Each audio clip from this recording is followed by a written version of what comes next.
Good afternoon YouTube, my name's Rob Pollard. I'm the developer for Sojour, the solo VTT. This is going to be a video to cover off an interim release which will be 1.4. The coding's done, the only thing left to do really is the manual, but the manual, for anybody that's looked at it, has a ton of images in it, and all of those, practically all of them, are going to have to be updated. It's going to take me a little bit of time. So in terms of what I've been up to, I've been primarily working on the Calendar Mark II system. This is work I started last year. And in fact, before Christmas, I'd put it down. I gave you the custom folders stuff, then I've picked it back up again. But we've got to, what is it, June, July now. And I decided it's time to put it down again temporarily just to give you folks some features. Because I've had a few requests which I've put in, and there are numerous bugs that are in the system which I've fixed, and I feel I've got to put the Calendar Mark II system down occasionally, otherwise you're never going to see anything from me. So what was the reason, the big reason for version 1.4? Well, the big reason for producing it is the save feature. Now, Sojour traditionally has always automatically saved things, with the exception of PDFs, because the cheap components I'm using for PDFs, I can't programmatically save it, unfortunately. Although that's a component I do intend to improve in the future by buying an enterprise level one, but they're expensive. Yes, it's all right saving, and as I said, Sojour you save automatically, but there are some problems. So if something goes wrong, like you lose network connectivity, or Sojour maybe crashes whilst you're saving, you can end up with corrupted save files, and that's really bad, because in general, once your save file's been corrupted, it's really hard to recover it. I think Sojour's been out over 2 years now, and I've had 3, maybe 4 reports sent to me of corrupted save files.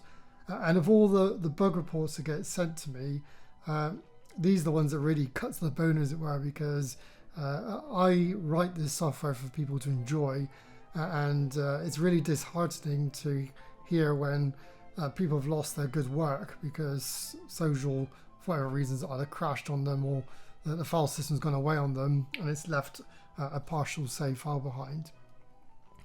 So to that end, I decided, okay, we're going to completely revamp the way Sojour loads and saves files, and I want to take you through that first, because it's quite important and it works a little bit differently from what you're currently used to. So the version I have installed now, it's the development version. It's the one that you should see, assuming I don't find any bugs, but you'll see it as version 1.4. So I'm going to run it up, and we'll see if we can spot any differences. So there's our first difference, that loading data and verifying data. So it's important.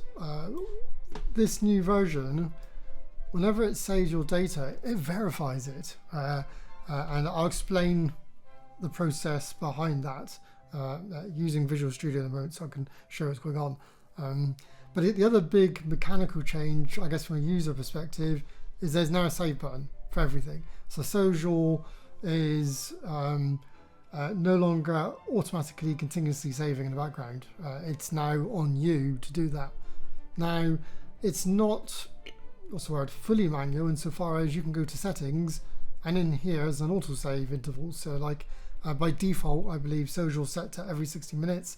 So every 60 minutes it will save everything anyway. It also saves everything in the event of a crash, and also if Sojour shuts down, if you choose to shut it down. And I'll explain the safeguards that we now have to ensure that your data remains safe. And of course you can change the value here, or even turn it off. Now the save button, it has a few features. The first thing is when you wave your mouse over it, it tells you how long since the last save. So last saved 1 minute ago. The other thing it also does is it keeps track of relatively big changes, not all changes though. So moving a map around isn't a big change. But if I was to drag someone onto it, I think that counts. And now you can see that the the button's got the little the warning on there, just to let you know, hey, stuff's changed. You might want to save things right now. So I'm hoping that this new system will give people a little bit more confidence in their work, not going walkies, because now if you feel you need to save, you can just hit the button. But the other thing Sojour does is it will perform emergency saves before importing a map and before taking a screenshot of a map. And the reason for that is we're using some deep Windows components for importing all the image stuff. And it turns out they're not that good, or at least they're not that good with very large files. Now, I have written some code that will address the large files thing, hopefully, and make things more reliable. But the GDI, which is the graphical, I think is it graphical device interface, can't remember, but that's the API I use, and it can be temperamental. I think that's the fairest thing I can say. And sometimes when you import large maps or take a screenshot, it can take Sojour down, even though Sojour has a ton of code to prevent it completely being dropped. Sometimes the GDI just drops everything. Now I have, as part of the upgrades, I did do a lot of research into this, because obviously I want this fixed. Firstly, I identified it was a GDI, so I know it's not really a problem with my code per se. And I found a replacement library as well, another commercial one, but one that allows image sizes, you can go super huge, and it can deal with those. The only problem with it, well, there are two problems. Firstly, there are licensing issues, because one of the things, if you're going to sell software like this, you must absolutely abide by the licensing. And the other issue is it's a slightly different framework from what I'm using, so I would probably have to create some kind of coding shim to get Sojour to talk to it. I think that's ultimately where I want to go, and then that problem of large images causing Sojour problems kind of goes away at that point. As I say, I have made inroads into that area anyway, and like I say, this version does perform an emergency save before you import maps now, so that, you know, in the very worst case, if you import a map and it drops Sojour, that's fine, because just prior to it dropping Sojour, it saved everything anyway, so you should be able to reload Sojour and continue from where you left off. And you won't have a corrupt file, and I'll explain why that is in a second. So if we hover over our mouse button, our save button again, let's see what we've got there. So saying last save 4 minutes ago. So you get good information about what's going on. And obviously to save, you just hit the save button and there it goes. And you saw that little dialog window pop up, which tells you it's saving and it's verifying. And the verify step is quite important. And I'll discuss that in a second. Now, because of the way Sojour works, I better talk about the filing system a little bit. A lot of VTTs will save everything in like one file, but that's not how Sojour works. The way Sojour works is it endeavors to keep everything you bring into it in its native format. And the reason why it does that is to enable you folks to go take it and use it for other things. So for example, if I browse onto the drive with my maps folder, so this is all the files related to this campaign, you can see they're normal image files. So okay, they got weird names, but they are normal image files. And that's a philosophy of mine with regard to Sojour. And even your text documents are actually RTF documents. So if you have an RTF reader, you can open those documents and read your journals in those. So and it's all part of my philosophy of keeping everything as open as possible. Now obviously there's some things that I can't keep open, like tables or calendars, and that's because they are very unique to Sojour. There's no way I can make them portable. But in general, where I do have a custom data, like for instance calendars, I do provide the ability for you to export them, and then you can import them and so forth. So I always give you the ability to be a little bit flexible.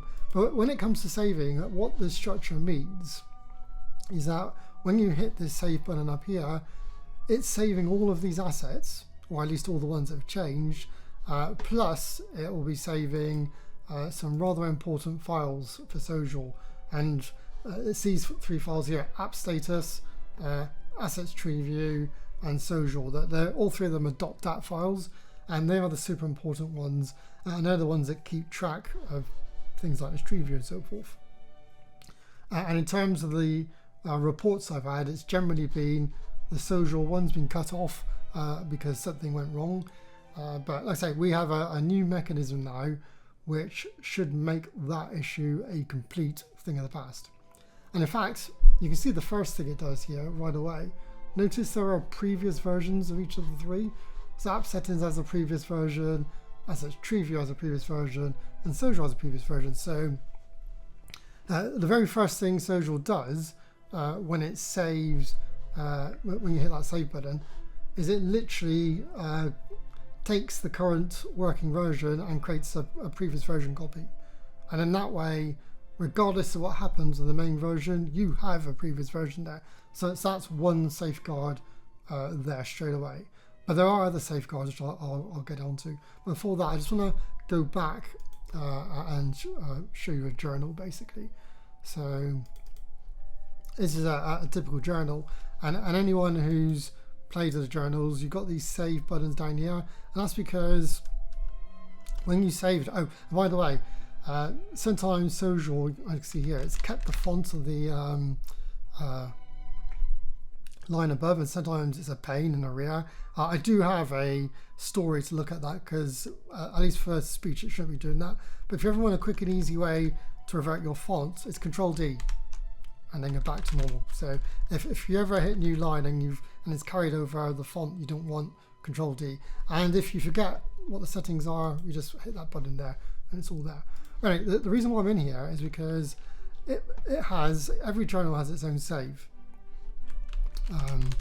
And you can hit that save button there, but all that does, it just saves the journal. So in terms of the file structure that I showed you, it's kind of just saving the RTF file and nothing else. And that, at least in terms of journal writing, it has certain advantages because it's really, really quick, right? Literally, and also Control S, you hit Control S as you type in, and your journal is immediately saved. So that's why that's there. But this save button up here is linked to this. So like if I type in some more stuff, you can see the little warning box is going to say, yeah, you've changed something. But if I was to hit save from up here, you'll see that warning box goes, and that's because this save saves everything. And in essence, what this save button up here does is it saves all of this, and it saves these core files at a higher level. So as I say, that's the big difference you're going to face, the fact that Sojour no longer automatically saves. But I say there are circumstances where it does it, and I say directly before a map import. If you close Sojour, it'll do a save, and if it crashes, it will do a pre-crash save as well. So what I'm going to do, let's hover over that. I got under a minute ago. So if I close Sojour down, you should see it saving actually. There you go, saving and verifying. So even if you forget to save when you shut Sojour down, don't worry about it. Sojour will save for you. So I discussed one of the mechanisms, the fact it does like copy the file before it overwrites the file with the new data. But there's an extra mechanism, which I can only really show you in Visual Studio, because if things go well, you'll never see this. This is only when things go bad. So I've put a breakpoint in. For those who don't know, that means when I run the code, it's going to stop there, and that will enable us to see what's going on part of the way through the save process. So this is exactly the same version that you saw me running from the desktop. The only difference is it's from Visual Studio. And what we're going to do, I'm going to move this slide out of the way. I'm going to hit the save button, and we're going to see what happens in our folder here, because kind of important. So I hit the save button, hits my breakpoint, that's fine, that's exactly what we wanted to do. So it's part of the way through saving, and what you'll notice is an extra file's turned up. So right now the save is in the middle of saving the sojour.dat file. It's already created the previous version, so you have a safe version anyway, but it's also created a new version called verification test. And the idea is it saves it to verification test. Once it's saved, it then reloads it internally in the background to check whether it loads. Because in general, through the bug reports I've had, if anything happens to the Sojour.dat file, it's unloadable basically. So the verification test does a very simple does it load check. And if it does load, what Sojour then does is it copies this over here, and then that verification test goes. So if everything goes well, you will never see a verification test file. They'll be there and gone before you say Jack Robinson, because it's something Sojour's doing. Now, if Sojour saves and doesn't have an opportunity to do the verification test, or the verification test fails, then this never gets copied over to Sojour. So your Sojour data is 100% safe, because not only is it here, but it's also there in the previous version. And in the case of a crash, you'll see the verification test file there as well, because Sojour wouldn't have had time to delete it. And chances are that one will be corrupt. Whereas in the old days, it would have been your actual Sojour data that got corrupted. So I hope you can see that with this system, it should be pretty impossible, even if your system dies halfway through, for your core data to ever get corrupted. Simply because, firstly, it's making a backup. Secondly, when it does the save, it's not saving to the file, it's saving to a verification test first. Then it verifies it, and once it's happy with the verification, it copies it. And even in the worst case scenario, if that copy was to fail, you still have your previous version. So yeah, it's a much safer filing system. And if we hit play again, what you'll find is it'll disappear. The verification test will disappear. Let me get rid of the breakpoint. And that should disappear. There you go, just disappeared.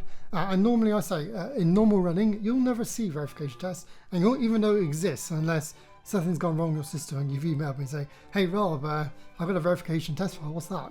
And then it'll be trivially easy for me to get you up and running. And in fact, you should be up and running anyway, even with that file, because of the way the system works. So I'm hoping I explained that one enough. It's fairly technical. I've really tried to break it, and I can't. So I've tried all sorts of things, like saving to a network drive and pulling the network drive. I've deliberately put code in to crash Sojour.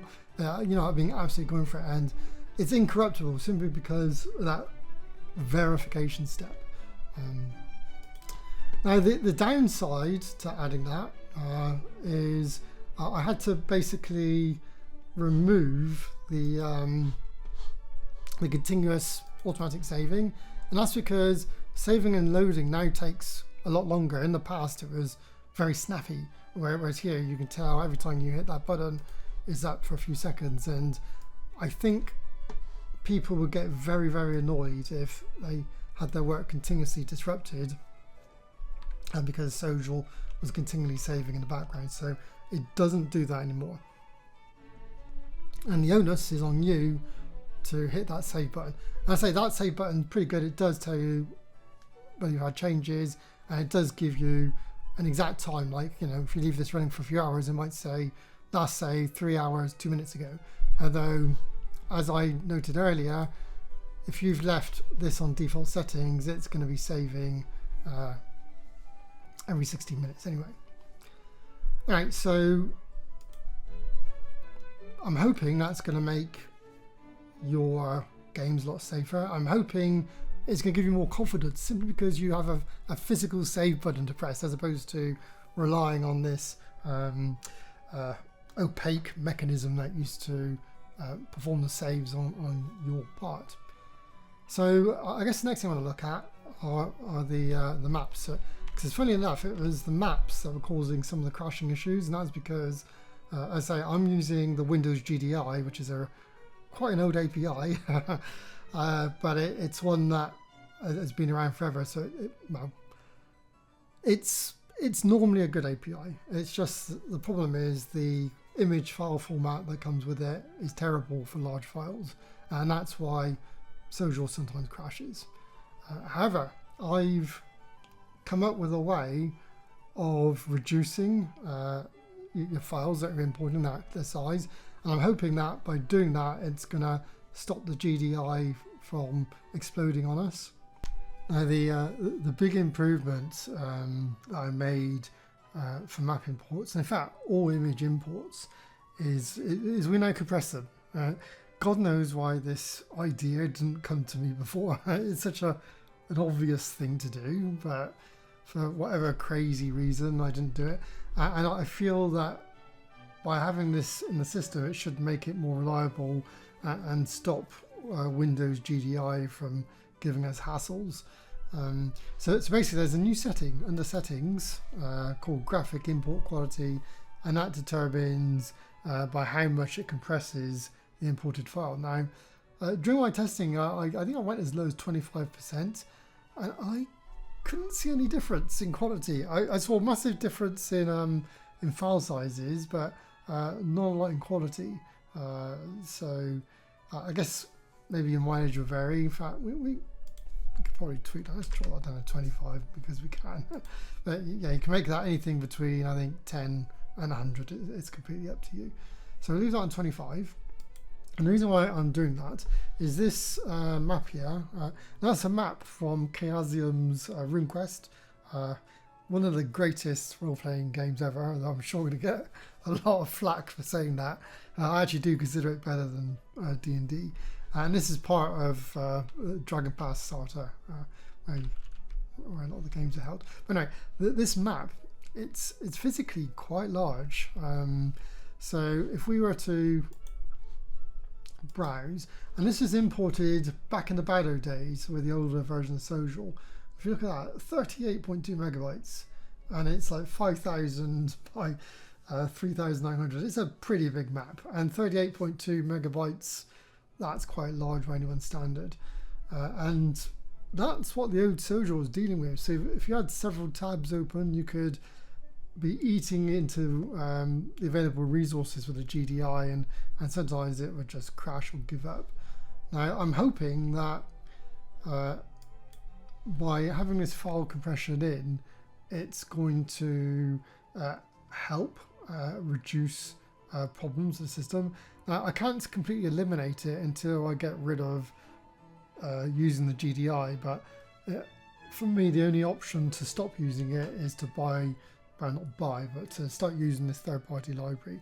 That's a big job. It's a really big job, but it is a job I have planned into my system, because if I can incorporate that third-party library, the sky's the limit as far as files are concerned, and that will really help Sojour. So what we're going to do, this map, I actually copied it to the desktop just to make it easier to pick, and if I wave over it there, you can see it's the same one, 38.2 megabytes, so pretty large. So we're going to import it into this newer version of Sojour and just see what the imported map size will be. And you see it saved the file, it saved Sojour straight away, which is exactly what you want, because that way, if this was to crash from this import, doesn't matter, it just saved my game and we can continue where we left off. So there we are, big map, and yeah, 38.2 megabytes. So let's give this a go and see how it deals with it. Remember, this is the new system. Alright, so give it a name, we'll just call this test, because I'm going to delete it later on. So it's in. Now remember, I set it to, what was it, 25%, wasn't it? So this is the quality 25%, which is kind of terrible. But when you look at it, it's not that bad. In fact, I can't see much difference between it and the map the previous version brought in that wasn't compressed. But let's see what the actual file size is on the drive and what it would be in memory, because this is important. So let's order this by date. Raise order ascending, please. Right, so that made a lot of difference. I'm terrible at using this. Right, sort by. Let's go the other way, descending. That's it. So there's our new map. Right, so the old one, if we hover over the old one, 38.2. So that's quite large for a picture. Whereas the new one, 1.52. That's a massive saving in memory. And I'm hoping that by Sojour doing this in-memory compression, it's going to make it a lot more stable with regard to the larger file sizes. Now, like I say, until I bring in that new library, we're still at the mercy of Windows and its terrible coding. It is a Windows app in my defense, but that is a massive difference from 38 to 1.5. What is that? My arithmetic's terrible, by the way. Divided by 1.5. Yeah, that's like, if I've calculated that right, that's like 25 times smaller. So the compression algorithm is pretty darn good. And given that I ran that at 25% and we're getting this kind of image quality, I'd probably recommend most people set it to 25. Sojour will ship with it at 80, and even then you get a pretty good compression. So yeah, that took a lot of faffing around to do, but again, I think it's worth it because it will lead to a more stable system. If you import a map from a file, and you can just see it saved first, as I mentioned, it can't do much for you because it initially has to import the file at the size it is on the drive, and then it can do the compression. So it could still crash on that initial loading, and though I do have special code to look at that and tell you file's too big, and hopefully that will catch things. Now the camera, that one's the one that properly benefits from this because Sojour can literally compress it in memory, and that should save a whole bunch of hassle. And again, when you do the from screenshot, it does that save again. Although I've got nothing here to screenshots, maybe I'll just do that and cancel. So as you saw on both of those, Sojour did perform a save. And again, the idea is if the map takes your system down, fine, restart Sojour, carry on where you left off, and you won't lose anything at all because it's saved just prior to the import. So as I say, I'm hoping you folks find this a much better mechanism. It was a right royal pain to put in because I had to basically gut the old filing system and completely replace it.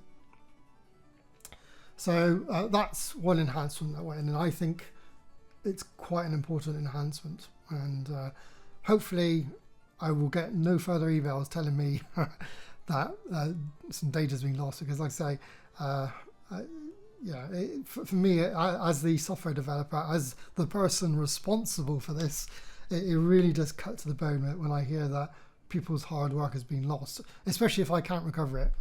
It's like, oh my God, what have I done? But you know, it is what it is. But I'm hoping this new mechanism will completely prevent that. So what other enhancements went into this?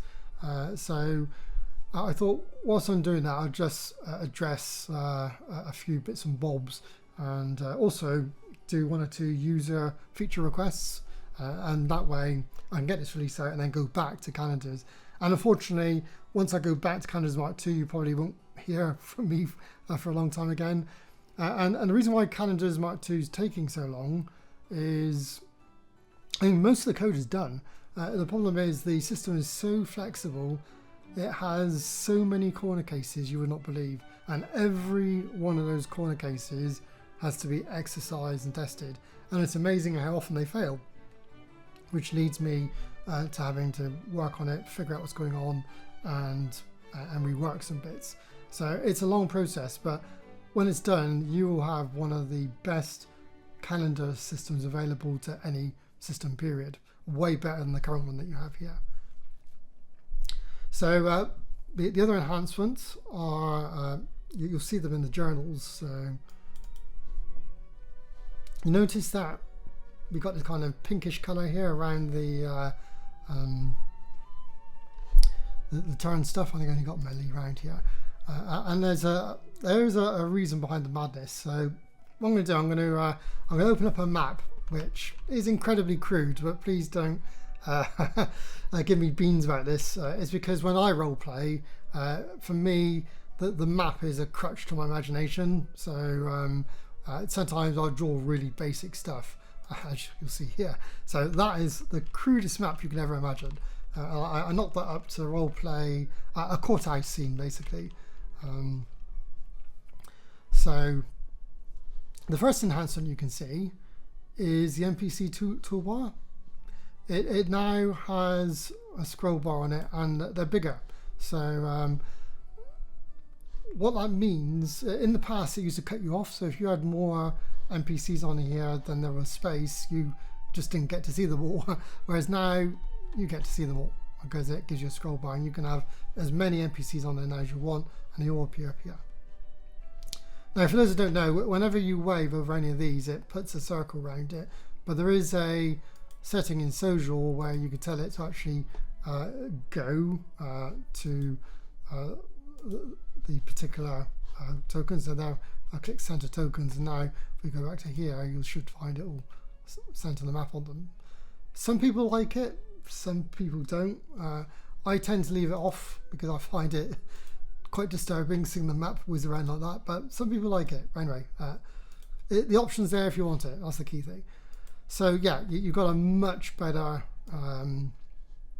NPC bar here, and also it works both ways. If you hover over here, you'll see it highlighted on the map, as you can see there, but it works the other way as well. So if I hover over an NPC on the map, it'll actually highlight here, and what you'll see is the scroll bar will scroll where it needs to go, and you'll see the NPC highlighted in blue. So if we highlight, there you go. Let's go for the troll on the end there, maybe one on the other end.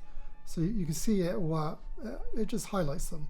So it should be fairly easy to determine what's what going either way, basically. And of course you can do all the usual stuff. So you can raise and lower your bars here using the keyboard shortcuts. But you can also do it obviously here as well. So yeah, it's a much better system than the previous one. So hopefully you folks will appreciate that. And obviously if this is big enough that you don't need the scroll bar disappears, as you can see there. So I feel you've got a much better system there. So what else we've done? We've added a new feature for tables. In fact, 2 new features for tables, and I'll go into those now. But first we're going to need to create a table. You can tell there are no tables for this because there is no table drop down. Sojour only shows you drop downs when they're needed, basically, and right now there are no tables, only turn sequence. So let's add a table to this campaign, and what we're going let's do encounters. So this is going to be a lookout table, and it's going to be for monster encounters, basically. So let's think of some monsters that we can encounter. So I'm going to keep this, though this is a RuneQuest game, because people are more familiar with D&D, we'll stick with D&D monsters. So for roll 1 and 2, it's an orc. 3 and 4, it's a goblin. And by the way, this one here, if you don't know what it is, it's a link to another table. You can actually, in Sojour, you can have tables, call other tables. It's quite a powerful feature. I'm not going to do that. And this warning down here is just basically telling me what errors are with the tables. So it's saying one invalid lookout table, which is fine because it's trying to link to a table called link to another table, and link to another table does not exist. And that's exactly what you'd expect. Right, let's get rid of that. And what's another D&D creature? Kobolds. Yeah, fine.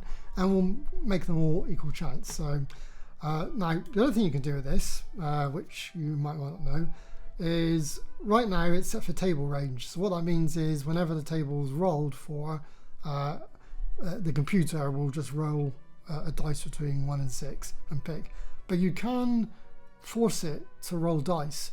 And there are good reasons for doing that, especially if it's more than one dice, because the minute you have more than one dice, you get like a bell-shaped distribution as opposed to a linear distribution. To put that in layman's speak, say you roll 2 6-sided dice, 7 is going to be really common because that's the top of the bell, whereas 11 and 2 would be very rare and they're at the bottom. And that's only because when you add all the combinations of dice rolls together, there are many more combinations that add up to 7 than there are that add up to 12. In fact, 12, there's only one combination, and that's a 6 and a 6.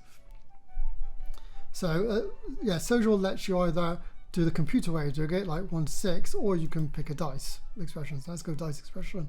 And for this one, in fact, there it's probably going to tell me there isn't one. Yeah, invalid dice expression, that's fine. And for that, it's a straight 1 to 6, isn't it? So let's just go 1 D6. Cool. And you can test that as well. Orc, goblin, yeah, that's all working pretty damn well. So we've created our table. If you go back to our journal, now we see the tables drop downs turned up. And that is kind of like the old system. The only difference is there's a new field under it called dice roll. And this is a requested feature from a customer. So normally when you click on a table, normally you pick a table, and in this case we've got encounters, and you hit the play button, and every time you play it, it populates the journal. Like, I think, to be fair, I've only set this a table up with just a monster name, so it's not very descriptive. It's just saying encounters Grover. There you go. Normally you spend a bit more time and put some description in there. So that's how that works. So in essence, Sojour's rolling this 1d6 for you, and you get the result. But if you're a fan of physical dice, and I most certainly am, because in terms of role playing, if my characters are going to die, I'd much rather it's because I rolled terrible real dice than because a computer dice did bad things. That's just me. I know a lot of people do use the dice systems on Sojour, but if you use real dice like I do, you get another option.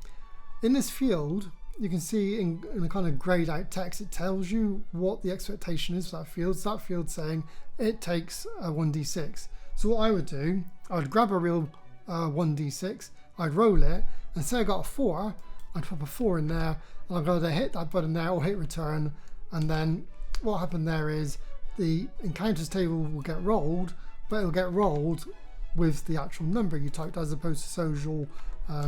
So like, if you keep doing 4s, you're going to keep getting goblins, because they are goblins on there. I think 1 was orc, wasn't it, from what I vaguely remember? Yeah, and 6 was kobold. So I think that's quite a handy feature, and that one wasn't my idea, by the way. That was a customer request, but it's one I will most certainly be using, because I prefer real dice. So you now have the ability to use real dice with your tables. That's a brand new thing. Now, if you weren't using a dice expression, say it's a table range, what will actually happen when you go back to the journal, it will just give you the range, and it's up to you to work out what dice you're going to need. And some ranges might actually be impossible. But for those that know, Sojour supports really complex expressions. So I don't know, maybe we can go 1d4 plus 2. We can do that. And in fact, there's a warning there. Let's click what that says. Yeah, dice range does not cover the whole table, and it's right, because the smallest number you can get here is a 3, so you'd never get an orc. So this system's quite good at detecting flaws, but for the purposes of this demo, let's go +1, which is still a problem because it means the lowest value you can get is 2. So we can fix this warning just by going 2. There's another warning, really.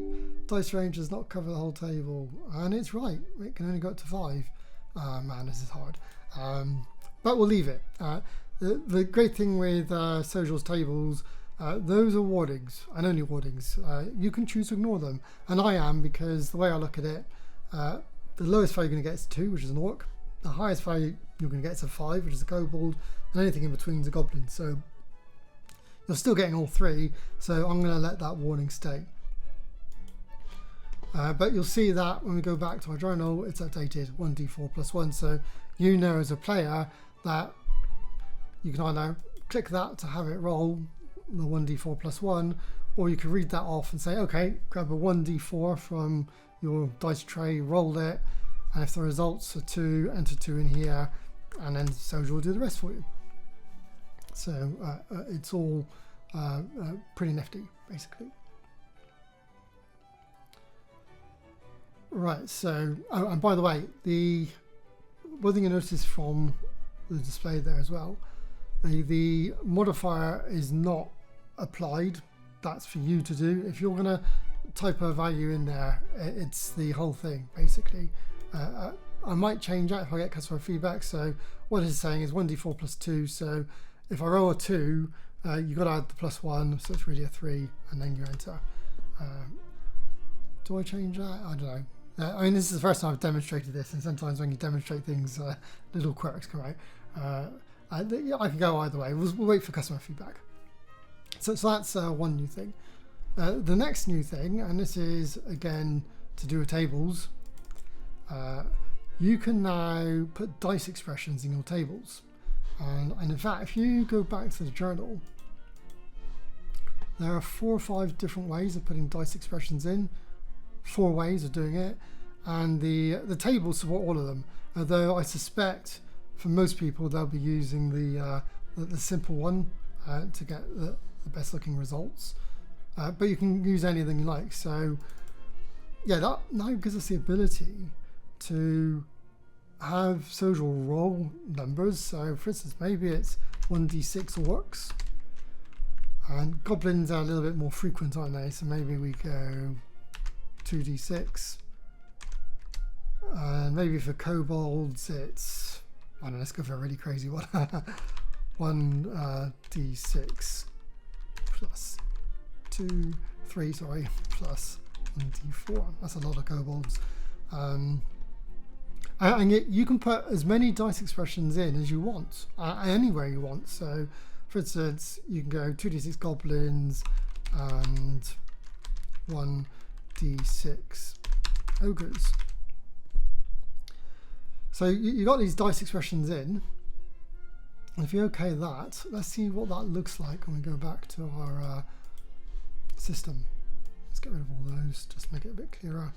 So if I hit encounters, so there you go, I've encountered 4 goblins and 6 ogres. So it's basically rolled these 2 dice and given me the sentence. 10 goblins and 1 ogre. 9 goblins, 6 ogres, 5 orcs, and so forth. So it's a really handy thing to be able to put these dice expressions in, and it supports all of the dice expressions that the journal supports. And as I say there, you can go completely nuts. And again, this is a customer request. It's a really good idea. And I thought, yeah, let's get that in, because Sojour already knows how to interpret dice. I thought, why not stick it in tables? But there's a lot more you can do with the dice and tables. So yeah, what I'm going to do, I'm going to add a new table, and we'll call this one, I don't know, advanced encounters.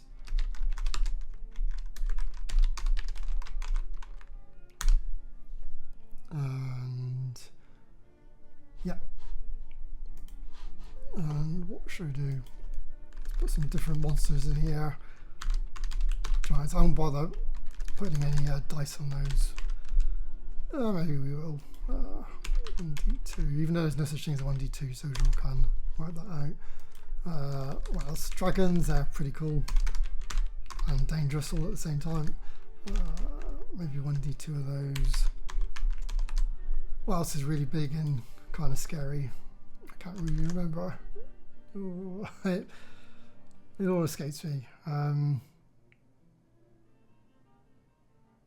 We'll just go for a big rampaging bunch of orcs. So I don't know, 2d10 plus 5 orcs. Right, so that's our advanced encounters. So if you leave the tables as they are right now, you can either roll on encounters, or you can pick advanced encounters, and they show that. But there's nothing new there. Sojour does that right now. So the new thing, the really cunning thing, which is incorporated as part of the dice stuff, is Sojour's always been able to support jumps to other tables.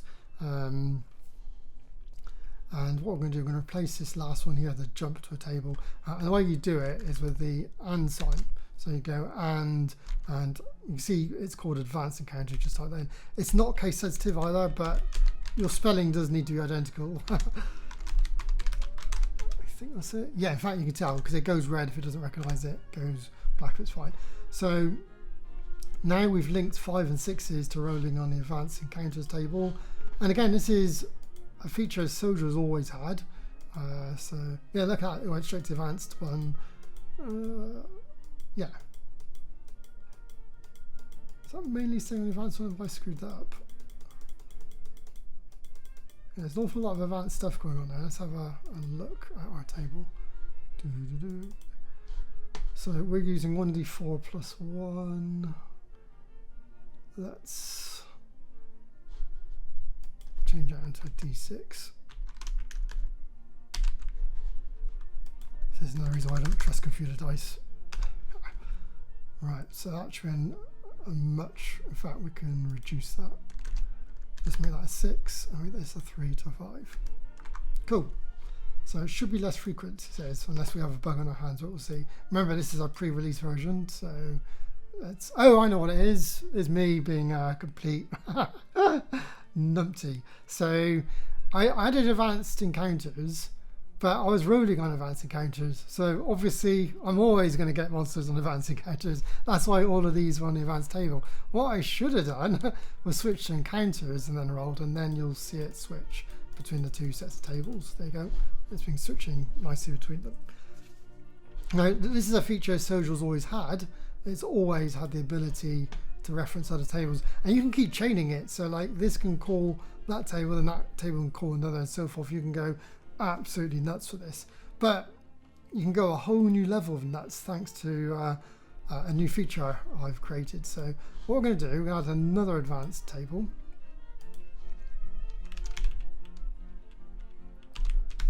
I'm going to make sure we give it the same name. It says not being able to show encounters, and we're going to stick a 2 on the end of that. I'm out of brain juice. We're just going to leave these as outcome 1, 2, 3. At least you'll be able to see if it's this table that gets called. So we've got encounters 2. We're going to rename the first one to encounters 1. Oops. So we now have 2 advanced encounters table. We have number 1 with our dragons and giants, number 2 with some pretty boring outcomes, and then we have our main encounters. Now what we can do is it's referencing the other tables via the name, but you can add a dice expression on the end. So this is the new thing. So I can now go, we know we got 2 advanced encounters tables, so I can go 1d2 there.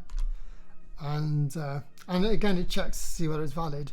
So what this is saying basically is if you roll a 6, it's then going to roll a d2 here, and if it gets a 1, it'll call advanced encounters 1. If it gets a 2, it's going to call advanced encounters 2. It's really, really powerful. And again, you can keep chaining this down as many tables as you want. You can have this reference many tables simply by having different dice expressions in there, and you can weigh them as well by having multiple dice. You can get that bell-shaped curve and have it I guess pick up some tables in preference to other tables. So really powerful system, really powerful. You can test it here as well. So 5 orcs, so that's using the original table. So that's the original table.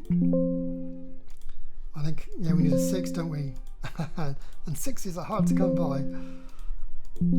There you go. So that time it picked the first encounter table. We're going to get a second encounter table. Maybe we should make things a little bit more skewed. Do we want to do that? Yeah, and we can make that 2. That one, cool, and the warning's gone, so that's a perfectly valid thing. So the advanced encounter should come up more often now. Icon 1, there they go, icon 1, so that is from advanced encounters 2. Dragons, advanced encounters 1. So that 1d2 there is working great. So now we have a system whereby encounters table will both roll on itself and occasionally roll either on advanced encounters 1 or 2. So, and that's a new feature, really powerful. And of course, because of this other new feature, you can keep triggering it, so I just keep putting 6s in. So icon 1, so that's advanced table 2, icon 1, that's table 2, one dragon, that's advanced table 1, and so forth. So yeah, really advanced feature. So all good stuff. Another enhancement I got added, this is another customer request. The journal's always had a search facility. The only difference is it couldn't do find previous. And as one of my customers noted when they were talking, was it on a forum, I can't remember, but basically they're saying that the problem with not having a find previous, is normally you're typing towards the bottom of your journal, and in general you want to find the next thing just prior to what you typed rather than go all the way to the beginning. And I thought, yeah, that's actually, that's how it should work. So anyway, I thought, let's just add a find previous. So can we do that? So if you hit find next, it does the usual, let's go find some stuff. But now you can go find previous and it'll go back the other way. So you now have a find previous. So hopefully you'll find that an improvement. So again, customer requests. And again, it's one of those requests I'm pretty certain I'm going to find it handy as well. So that's all that's in this release. It's only really, like I said, the primary idea behind it was this save mechanism. And as you see there, last save 24 minutes ago. So I've been yapping on for 24 minutes. Wow. So, and hit save, it does a save, and you're done. And as I say, it saves automatically when you leave Sojour as well. So I'm hoping you find the save mechanism really good and a better improvement over the original. I'm hoping you find this NPC bar a lot better than the original one. I certainly do. It's way more flexible, and I've fixed a bunch of bugs like you've always been able to get characters to talk from the journal by going Control Shift in this case, and just picking the ones you want to talk and then going hello. But Sojour has always had the ability to also do it from the map, but it got broken by the last big UI release. But that's now re-enabled again, so you can just go pick random things there. And what will happen is this will move to show you who you've picked as well. And you can, so that's now working again, which is all good stuff. The other thing I should probably note in terms of functionality, I note my cursor's gone to the other font. And again, Control D is what you want, that resets your font. Because the numbering system only goes up to 9, because you only have like 9 numbers, and I guess I could code for a 0 as well, but I thought that'd be too unintuitive. If you happen to have a huge number of NPCs here, if you go for the keyboard shortcuts, this will automatically scroll towards the left to get those numbers back up, which is all there. And that way you don't have to bother trying to find them. So yeah, you can pick your conversation list from this side, from the map, as well as from here. And it was something you can always do. It's just that in the last update where I completely refactored the user interface, it got broken and it got missed until the customer raised it. The resize token now can be moved around, so there's a bug where that got stuck. And I've changed the minimum size. It would only let you go down to 1 meter, but now you can go down to 10 centimeters in scale, basically. So you can make your counters really small if you wish. So yeah, and there's a lot of other bugs which I fixed, which are they're undocumented simply because they got fixed as part of doing these other stories. Because I write the code for these stories and then I test them and I go, oh, that bit don't work. Then I look at the previous version of Sojour and I go, oh, it didn't work there either. And I'm thinking, wow, well, that was bad code. And then I go and fix it. So in addition to the release notes I'll be giving you, there are a whole host of other things that got either improved upon or fixed. So there is quite a lot in this release. The big problem is with the addition of this button here, with a complete change of this and this in terms of user interface, it means most of the screenshots in the manual are going to have to be updated. And for anyone who's seen the manual, it's pretty large, 173 pages, large, and nearly every single page has some kind of screenshot on it that's going to need updating. It's going to take time, unfortunately. Now, the way I look at it, you can think of the silver lining is that whilst I'm updating the manual, I'm obviously going to have to use the system in order to make those screenshots, and by using the system, that's additional testing, which should mean that by the time this ships to you, it will be even better in terms of fixes. But I say you'll need to read the release notes. There are a whole bunch of fixes, plus these new features that I've added, which I'm hoping you'll find worthwhile. But for me personally, I really like this, and I especially like the save thing, and I think that will give people a lot more confidence in Sojur's ability not to lose your work, because that's not what we want to do. And I'd say it'll take me, I think, 1 to 2 weeks to get the manual done, dependent, because I say this is it's not my job. I'm a web developer by day, so and that's a hard job in of itself. And you know, like sometimes I come home after work and I'm thinking, I don't want to code. I need to relax. So I'll have a day off and I'll do some gaming or pursue one of my other hobbies, of which I have many. So yeah, I estimate between 1 and 2 weeks. But once the manual's done, then you'll get a release out. And for those that don't know, Sojour updates, they are always free, and they will always be free for as long as I'm in charge of the project. The way I work, my view is, if you paid your $10, then you should be able to get updates for free. It's as simple as that. Especially as when I do these updates, I'm not just doing it for the customers, although some of these features were customer requests. I'm doing them for myself as well. I play my games on this, and the way I view it, if I'm upgrading Sojour for my own use, then my customer should absolutely get those upgrades. It's as simple as that. No if or buts. So if you're watching this video and you're considering buying Sojour, maybe that's something to bear in mind, that you get free updates. And a lot has been added to Sojour since it went live 2 years ago. Like Fog of War got added, that's a new thing. 3D maps got added. File structures, all sorts. You would not believe the number of new features that got added to Sojour, all for free, and I will be continuing on that tradition. No worries there. So that's it for this demonstration. I'm going to close Sojour, and you should see the little box telling us that we're about to save and, more importantly, verify. There you go, saving and verifying, done. So that's it. I say, feel free to like or comment, or maybe put up a review on drive-through. At the front of the manual is an email address to my support email address. So if there's anything you want to talk to me about, I don't know, maybe there's a feature you want to see, or there's a bug you want to report, then great, contact me by all means. I say, whilst I can't necessarily act on requests and bug reports straight away, they will most certainly go into my Jira system immediately.